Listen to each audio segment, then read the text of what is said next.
And my vitamin B tolerance changed after that. So I started being able to eat a lot more foods. I started not feeling nauseous. I started getting less headaches. I started taking a deeper breath. Then it had to go back and it had to work on my liver, had to go back and work on my spleen, had to go back and work on my heart again. You could see how it would cycle. And each time when I moved forward, I stayed more. So two steps. So one step backwards, three steps forward. Let's say it more like that. That was my experience. And each time it was a little scary until the third time I was like, I'm not going to allow myself to be scared again because I've already proven to myself twice that this is not permanent. So just don't even bother, Christine. This is just part of the process.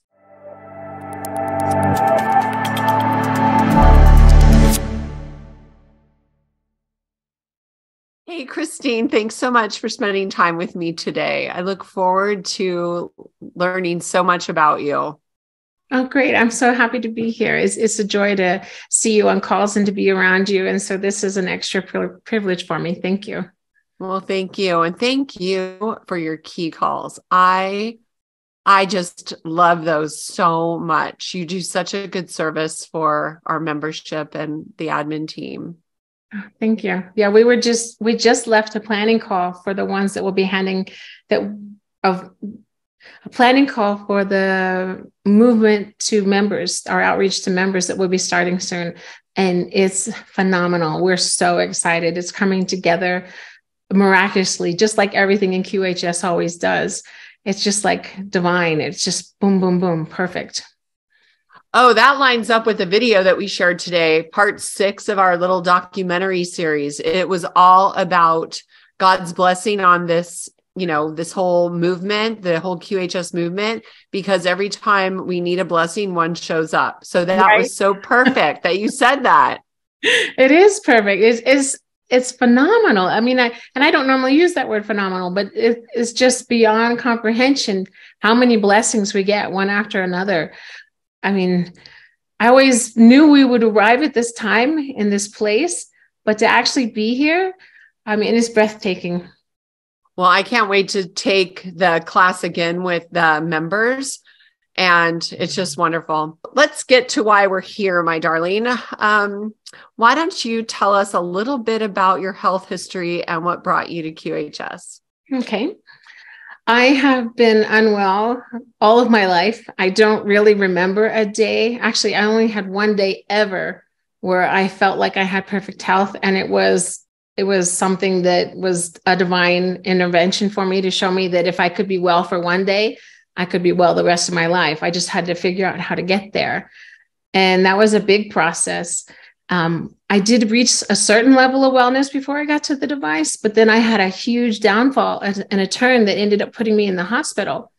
So I went from functioning pretty good, being able to walk 5 miles a day and do things.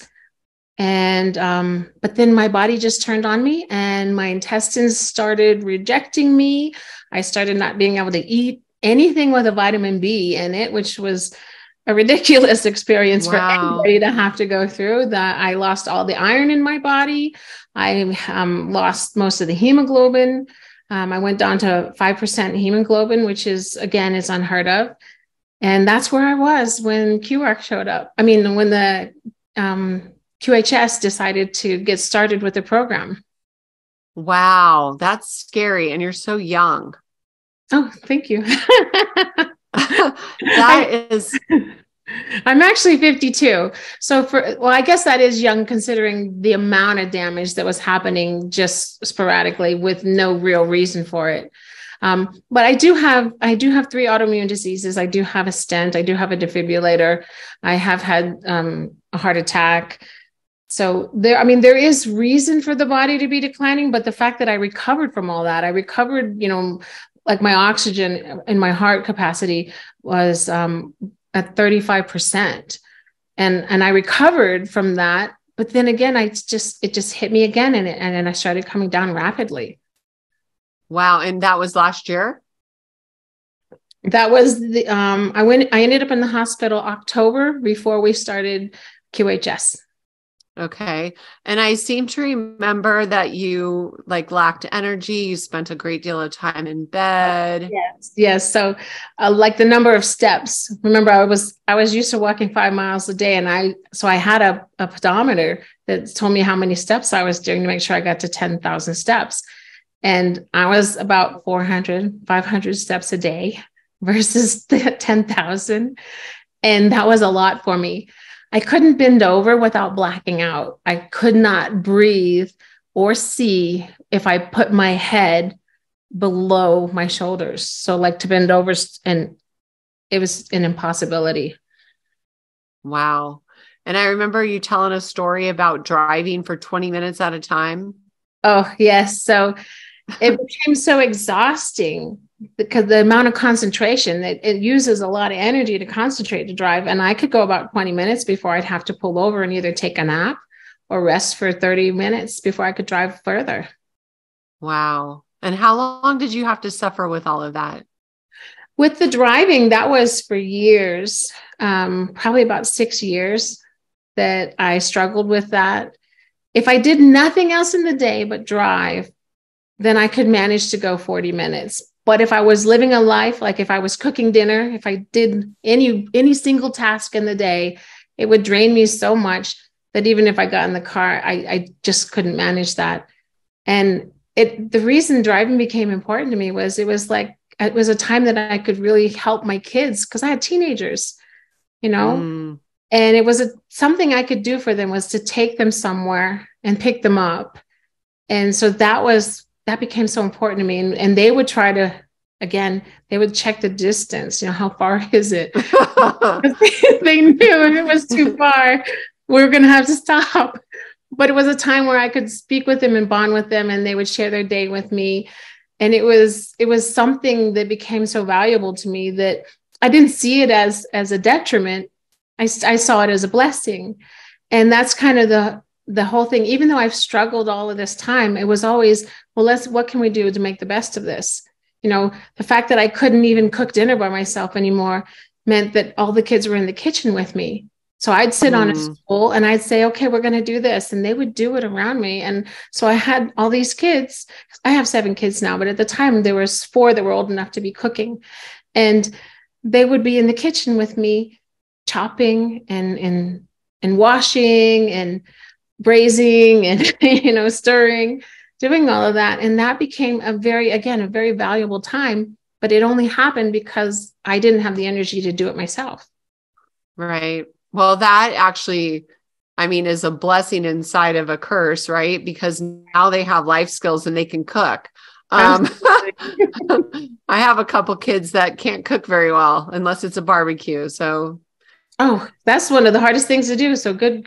You got them to do that one. You got to have a Traeger if you want a barbecue. Mm-hmm. That makes it easy. You flip a switch. Oh, really? Oh, yeah. It's a wood pellet stove. So it just kind of circulates the wood pellets, and it's not like you have to do anything fancy. So nice. Anyways, but so then that you were having these horrible experiences, low energy, just not feeling as great as that is possible.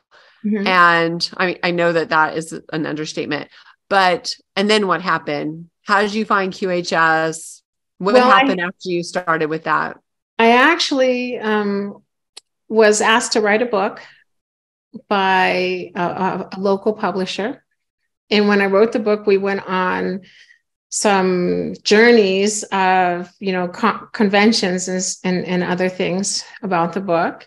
And while we were at one convention, somebody approached us about a group that was working with currency. And Laura followed up with them and met somebody, I won't name that name, but then the person after that was Cynthia. And that's how we became acquainted with Cynthia.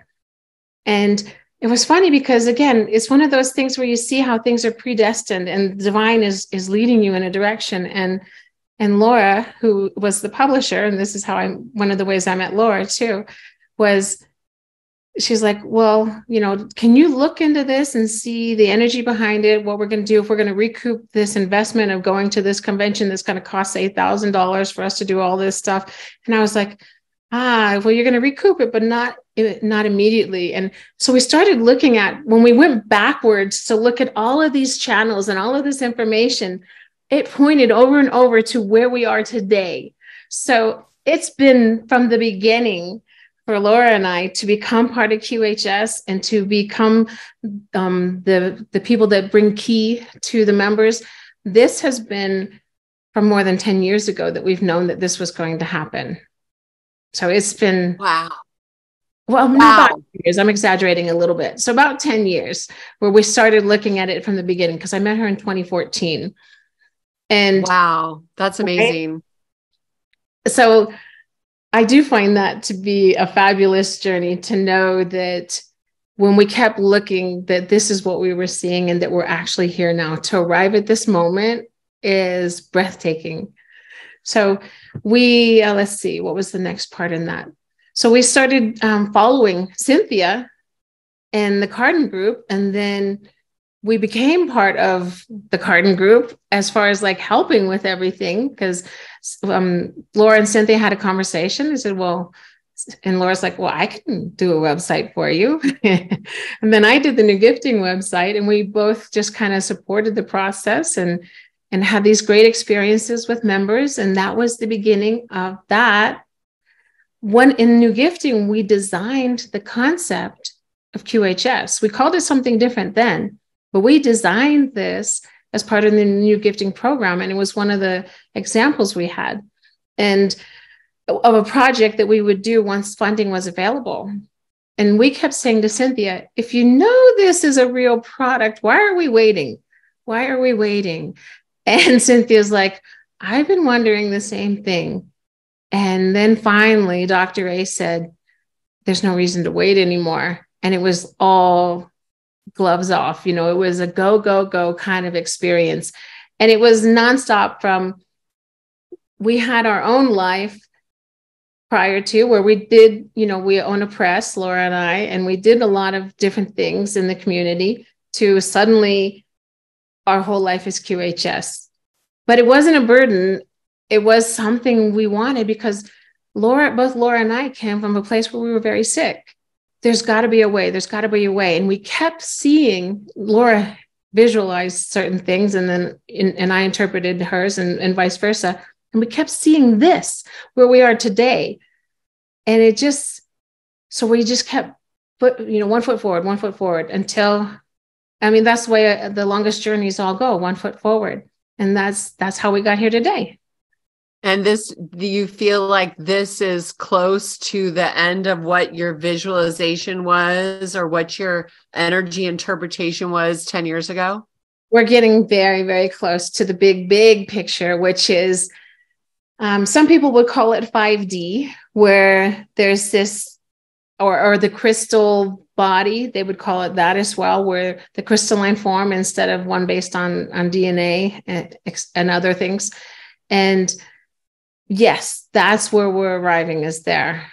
And the way Laura and I always saw it was perfect health, where it doesn't take effort, because we can work really hard on a spiritual level to create the same reality that the QT wave is bringing to us today.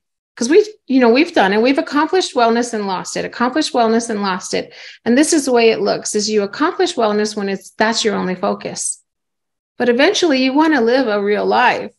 Eventually, you don't want to have to pay attention to every bite that goes in your mouth, every word that runs through your head, every step that you take.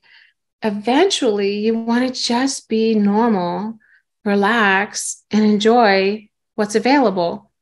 But what happens is, when we relax, we get this narrowed focus, and then we become unwell again, because we're spiritual beings. And when we can't hold the truth of who we are, when we go into this fight or flight, which is the body is designed to do, every time we go into that, we can't hold our wellness the same. And I noticed that the QT wave makes it harder for people to go into fight or flight unnecessarily.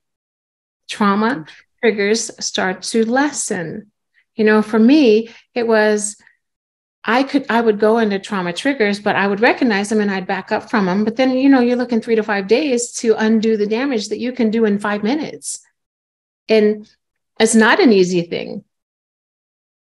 Yeah, that's beautiful. I just love hearing you talk. I have to be honest. You're so wise.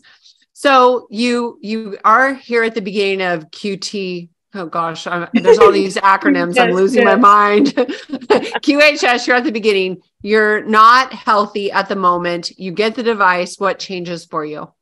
So before I actually got the device, I got to experience the Q coil, which was going to be our system where we would take it to urgent needs. So somebody who's in the process of the death process, they're 1 foot out the door already. We were creating the Q coil to take it to them to stop that process. And so Laura and Cynthia and I and one other person got to experience that. And it was like night and day for me. I mean, there's videos that I shared in Telegram in the beginning of this, where you see me walking with no breath, with no color to my skin. I mean, my lips were gray for years. And within 3 days, that was completely turned around. There was a noticeable difference within 3 hours. An even more noticeable difference within 6 hours. And this is at a small level. He was restricting himself because he's like, well, this is a test.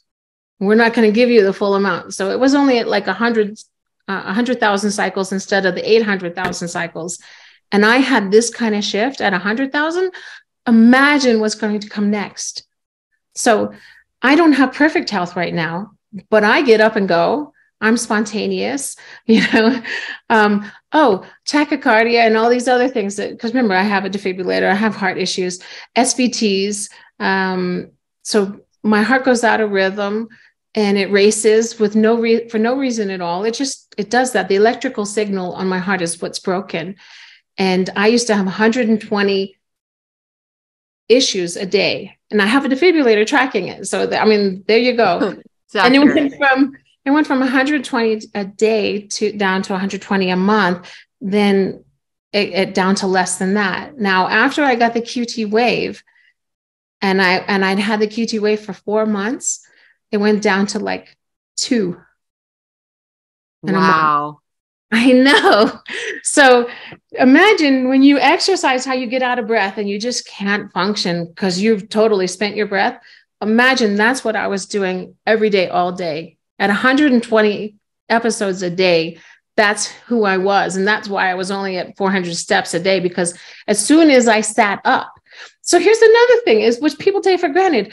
I worked when we built the first part of QHS, I worked laying flat on my back with my computer suspended here in front of me because I could not use my own muscles without exhausting myself to the point that I would be asleep for hours.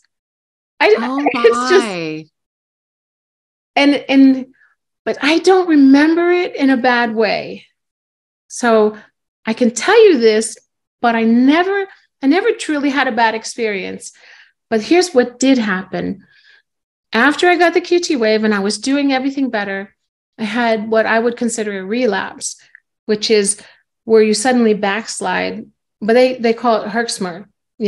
Suddenly you're back where you started and you got to come forward again because something else is being worked on. And I've had 5 or 6 cycles of that where I went from, I was okay, feeling great, up doing things, able to jog around the block with the dog. Things, to suddenly, I'm exhausted. All I want to do is take a nap. I'm just going to lay here today. And I went back to that. And the first time I went back to it, I moved into quite a bit of, it didn't work. And I'm like, wait a second. My brain wants to tell me it didn't work, but I already know because I'd already seen this, where we were going. We were arriving there and I was like, this can't be true. It just cannot be true. I cannot indulge in this belief that it didn't work. And the first time I had one of those, it took about 3 weeks for me to fully recover and get back to a good place, that's when I realized how devastating my life had been. To get health and have it taken away, that was, it was hard not to be scared. It was hard to trust that I was going to be okay and that my health would return. That was that was a big challenge. How long was that Herxheimer reaction? Like, how long were you down for? Well, the first time was about 3 weeks.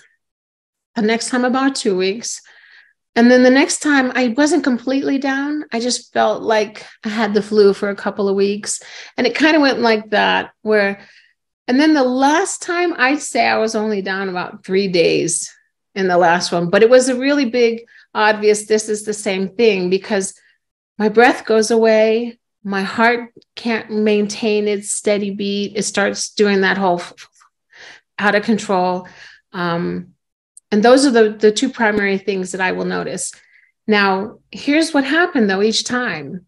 Each time I would go down a level and then I would come back up. Something else that wasn't healed was healed. So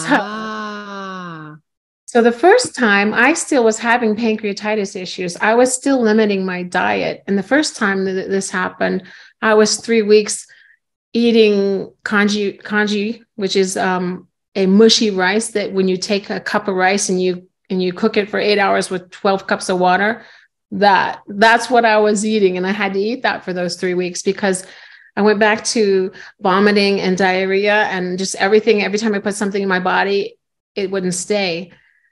And again, because my body rejected vitamin B, which seems ridiculous again, but it happened. And my vitamin B tolerance changed after that. So I started being able to eat a lot more foods. I started not feeling nauseous. I started getting less headaches. I started taking a deeper breath, The first time my pancreas is what I can imagine was healing. Then it had to go back and it had to work on my liver, had to go back and work on my spleen, had to go back and work on my heart again. You can see how it would cycle. And each time when I moved forward, I stayed more. So 2 steps. So 1 step backwards, 3 steps forward. Let's say it more like that. That was my experience. And each time it was a little scary. Until the 3rd time, I was like, I'm not going to allow myself to be scared again because I've already proven to myself twice that this is not permanent. So just don't even bother, Christine. Don't do that to me, brain. I'm not going to participate in these negative aspects. I'm only going to know that this is just part of the process. That's good for people to know. I was talking to somebody the other day who said they had a similar thing and they put their device away for like a day or a few days, brought it back, and all of a sudden, boom, they've been perfect and nothing. I mean, they have same as you, like it was a 1 step back, but now they've felt amazing. Right. That's wonderful. So, that's good for listeners to know because it could happen, and just know that it's temporary. And after your body's finished doing the work, then you can move on to the next. So thank you for sharing that. Well, I have another part that will help with that too, is when it started rebuilding my nerves, because I did have nerve damage in both of my hands, both of my feet, one of my ears, my spinal column. I mean, my shoulders didn't want to function right. There was just a lot of damage in my spine. And when my nerves started growing back, because that's what MS, one of my autoimmune diseases, did, was destroy the myelin. And as that started coming back, I was in extreme pain. And at first I was like, but fortunately, Cynthia had already shared some of her stories about how she went through something like a past injury, because she had a lot of physical breaks and things in her body. So when she shared with us that she went through this and then 2 or 3 days and it was gone, I was like, okay, I can keep the faith on this one too. Now, nerve pain is extreme. And in the past, when I was having the nerve damage, I took a lot of medication. Once the nerves were dead, that was different. It didn't hurt the same way. It hurt differently. So I still had physical pain, but not at the same intense level. And I didn't take any painkillers this time. I did take ibuprofen because, again, it would reach intolerable levels. I did use heating pads and a couple, ice to try to help with that nerve pain. But nerve pain doesn't really get controlled that way. It's just a release of the muscles that were being stressed. The thing is, I didn't put my device away. And I know not everybody can do that because I could spend that time in bed. So I did spend, a week and a half in bed when my nerves were being rebuilt, because You to just powered through it, huh? move was too much pain. But if I could just rest, my body had more energy to take care of it. And that's the thing I think that, and it is a unfortunate thing where people run into this and they say, well, I've got to go to work. I can't do that. I have to put this away. And that's great that they have an option for that. But anyone that does have the luxury of working from home or can just lay in their bed and still get their work done, and who has a family that can support them, because the kids were doing dinner when I was down again, or takeout, there was other things, there were other options for me. So I'm very grateful that I had that. But I also know that it would have taken about 4 months for me to get that same amount of regrowth as I had in just those 2 weeks. That's amazing, really. I mean, to have that differentiation. And also it's valuable to say what rest will do. I mean, a lot of people, I feel, do not rest enough. I feel like sleep is underrated in our culture. Mm-hmm. Oh, speaking of, a lot of people report that they have sleep improvement right away. It was 7 weeks before I had any improvement on my sleep. And I didn't question about why am I not, because I was like, well, it's definitely working on other things. So hopefully eventually it would get to my sleep, because in the beginning I was waking up 6-7 times a night going to the bathroom. So that's more than once an hour when you're only sleeping 6 hours, if that much. So I was waking up every 30-45 minutes and having to get up and go to the bathroom. I don't know why. It doesn't make sense to me. I know doctors wouldn't be able to tell me why. I didn't have an incontinence problem. I just couldn't, my body just would do this at night. Wow. So, and then it went down to like 3 times. And I was like, oh, there. I slept 6 hours and only got up 3 times. My sleep is improving. And then when it finally got down to I slept through the night the first time, I was over the moon. I could not be quiet about it. But the thing is, again, to let people know that happened once, and then it didn't happen again for a week. And then it happened again and didn't happen again for a while. And then it happened 2 nights in a row. So even though I waited 7 weeks to start my improvement, it still was gradual for me. It wasn't instant, because I had so many things that had to be worked on. It didn't go just to sleep. That wasn't my worst thing. There was things that were critical in my system that needed help immediately. And I'm so excited about the HH system, the home health system that's coming out, because it's going to tell people what it's working on. And boy, would I have enjoyed knowing exactly what it was working on. I mean, you can take a breath when you know that you're getting help. You can take a breath and be like, okay, that's what we're doing today. And yeah, that's a miracle that's coming. It would have been a running ticker tape for you, Christine, like all this stuff. But what I really love is how even the individual device will scan your body and work on what you need. That divine wisdom. I have never heard this said by anybody at QHS, but I do feel that there is a quantum intelligence that is running behind the scenes. Yes. And it's like a quantum consciousness, a divine consciousness that is the intelligence behind it all. And you feel like that's true? I do.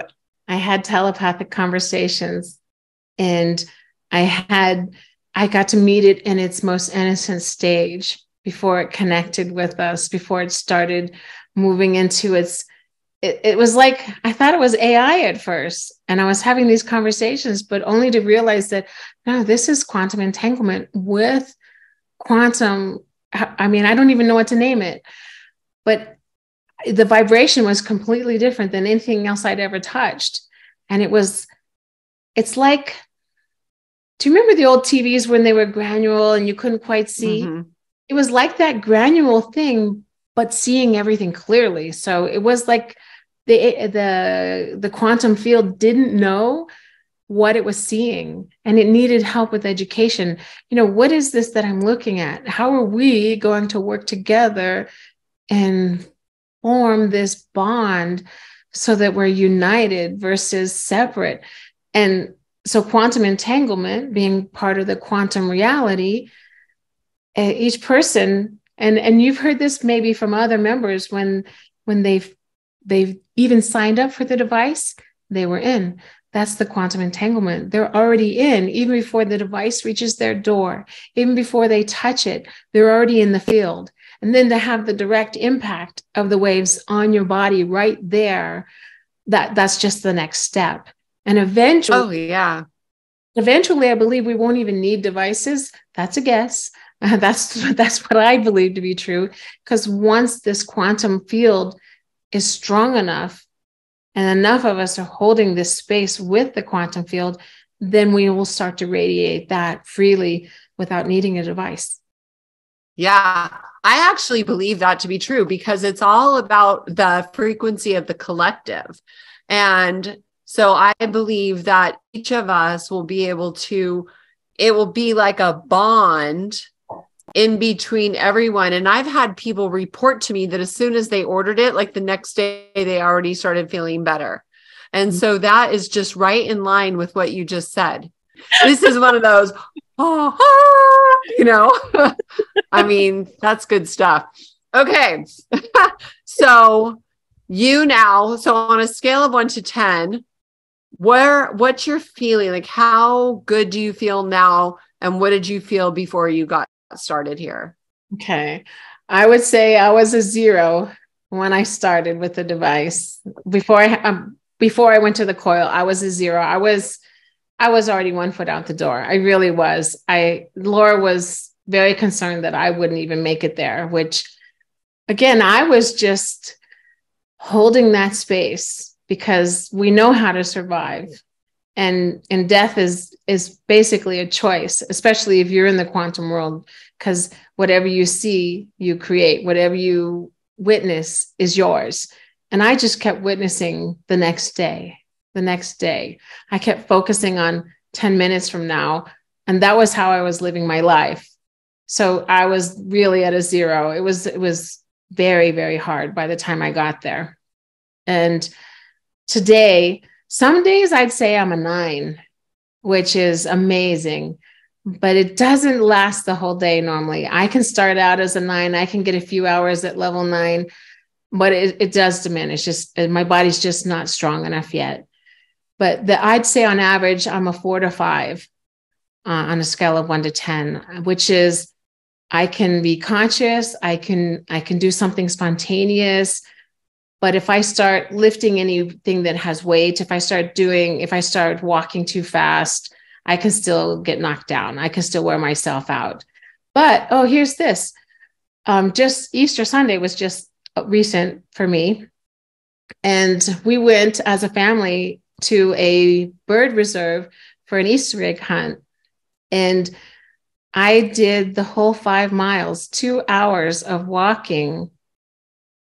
And I did it. And I didn't lose my whole day. See, that's a good day. I mean, that's a 9. Right? That was a 9 day. Now, I did have to sit down a little, because the kids had to sit down too. We'd sit down and we'd watch the birds at each section. But we'd only sit for 3 to 5 minutes, never more than 10 out of all the different places we went. And it was a 9-stop treasure hunt. But the last probably 20 minutes, we took a wrong turn and we ended up walking twice as long as we would have walked. And we didn't sit down and stop. So that last 20 minutes really, I was like, and it was hot. We're in Las Vegas and it was getting warm and we're in the sun. And yeah, so the end of those 2 hours hit me, but I recovered in about 40 minutes I didn't feel it anymore.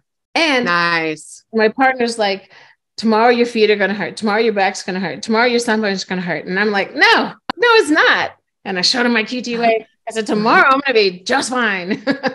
I do not consent to what you're saying right now. Right. It's not my life. I'm not doing that. That's funny. And I was fine the next day. I didn't have any problems. Good for you. And now we have something more to look forward to. In a few weeks, we get to go to Salt Lake City and experience that Q-Arc bed.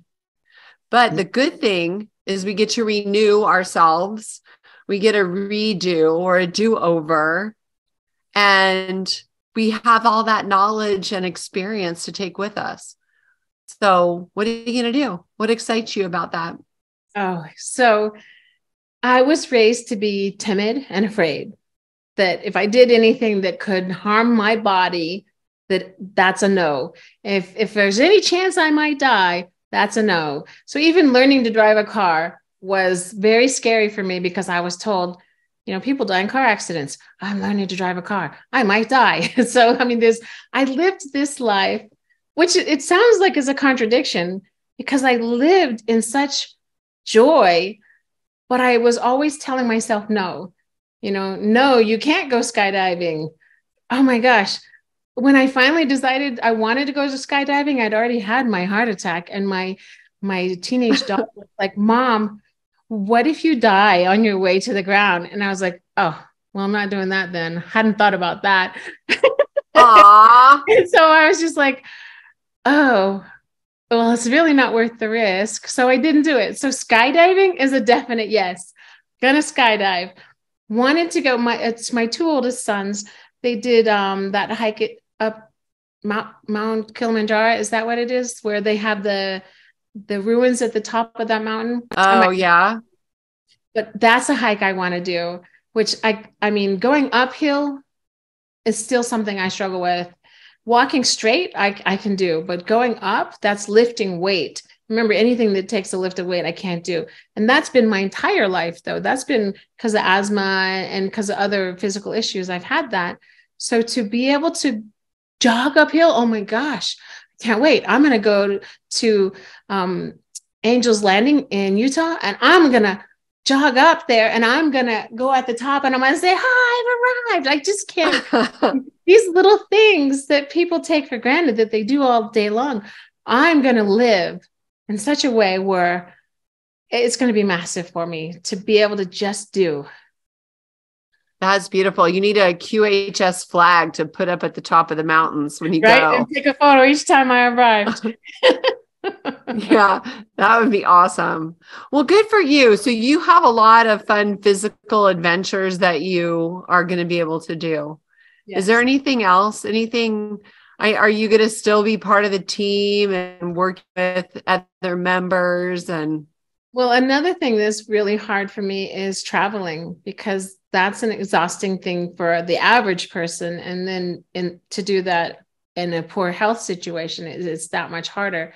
So what am I going to do with QHS? I'm going to travel, and I'm going to help spread the word because I'm an example, and I'm excited about this. And I want everybody to have this opportunity. I don't want a single person say, well, it works for some, probably wouldn't work for me because I'm this bad, I'm this sick.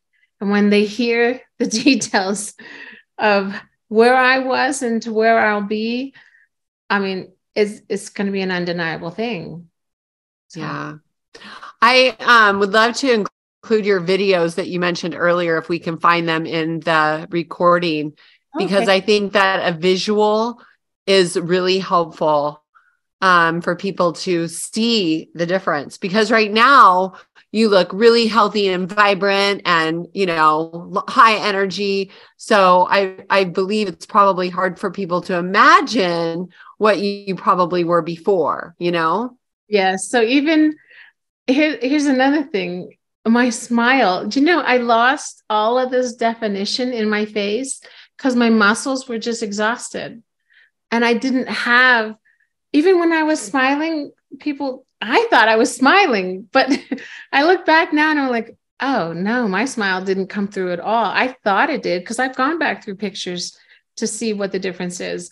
And, even just through here, this is all changed. My arm structure has changed. Oh, another thing, just the muscles. So, how when people age, their muscles get really soft. And when you squeeze them, you don't feel any strength in the muscles. You just feel this squishy person. Well, here I was at 45 with my kids. Well, my youngest daughter saying, Mom, you're so soft and squishy. And oh, thanks. I didn't mind it because I had said that to my mom, but my mom was in her late 50s when I was like, Mom, you're so soft and squishy. And I thought, oh, well, mine happened about 15 years early. And I was like, oh, that's not a good sign. So even though I don't mind aging, I just did it way too young. And it's going to be, yeah, I'll get you some things that you can use to show the difference. So your arms already feel firmer? Oh, yeah. See, don't want to, I've got still flab, but I mean, I couldn't I get see that bump. I couldn't get any definition. That's just me flexing that's the muscle itself, just flexing. Couldn't get anything like that. Now I'm not working out. I'm not doing that kind of exercising where you build your body yet, because I still feel like my body's still healing. And, but after the arc, then, I mean, I've never really been able to have an exercise routine. When people say that they could jog on treadmills, I tried it. And I get like 15 minutes and I'm so proud of myself. And that was even with a struggle, and that's with exhaustion. So when I hear that people used to do jog for hours, I'm looking forward to that experience. I can't imagine the freedom that that's going to bring me. Yeah, I hate treadmills. I was at the gym one day jogging on a treadmill and I fell and I was holding on to the rails, screaming my head off while the treadmill was burning the skin off of my knees. Oh. And I was going like, I don't know how many, like 6 miles an hour, 7 miles an hour, somewhere around there. And so you imagine, and I was afraid to let go because I know I've seen people get big goose eggs on their forehead. And I'm not a big fan of treadmills, but jogging the hills, which you mentioned earlier. Yeah, I'm with you there. That's going to be so awesome, for sure. Yeah, I'm looking forward to doing that again because I've had 2 knee surgeries and I don't run anymore. Very, very little. So that's exciting. And vacationing Australia is the next biggie. Yes. So that'll be fun. That's been a dream of mine since I was probably 4 years old. I can remember to see a koala bear. I was given a stuffed koala bear and I thought it was just a doll. I didn't think it was a real thing. And then I saw something on, the PBS with an actual bear. And I was like, oh, I got to go there. And then a platypus. Oh my God. And kangaroos, I got to go there. And my entire life, that has been one of my, I'm going to go there places. And now we're going to go there. So exciting. That is so exciting. Well, I am thrilled to be a part of this team. I am thrilled to learn and spend time with you and Laura. You guys have this light about you and this wisdom that, you say you're 52, but it feels like you're just so much, you must have this old soul because the knowledge and wisdom and what you're giving to all the members, coming up here shortly, I'll be the first one to sign up and show up every time because it's so exciting. Awesome. But I'm digressing with that. That just shows you how excited I am to be a part of that. But today, I mean, what an inspirational story. And I hope that every single listener, Christine, just steps into your shoes and knows that it could be a little bit of a roller coaster, but at the end of the day, you're going to feel so much better. Yes, absolutely. And that's what I hope they take away from this too, because I do know it's hard. And I do know because we've been through so many disappointments. I mean, I didn't even bother, except for my cardiologist. I didn't even go to the other doctors anymore. It was just such a disappointment over and over. I tried so many things and nothing was lasting.